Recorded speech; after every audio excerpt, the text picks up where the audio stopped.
Mažosios bendrijos narys gauna išmokas iš mažosios bendrijos pagal civilinę paslaugų sutartį ir tuo pačiu nuomoja gyvenamosios paskirties patalpas su verslo liudijimu, be verslo liudijimo, gyvenamosios paskirties ilgalaikė nuoma.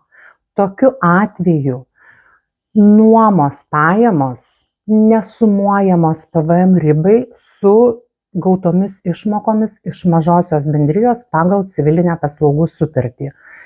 Kartoju, ilgalaikė nuoma nėra PVM objektas. Ir jeigu, sakykime, iš mažosios bendrijos pagal CPS gauni 40 000 ir ilgalaikė nuoma atneša tau dar 10 000 eurų pajamų, tai nereikės registruotis PVM mokėtojų kaip fiziniam asmeniui. Įsidėmėkim šitą ir būkime ramūs dėl to. Pelningo verslo ir protingų sprendimų.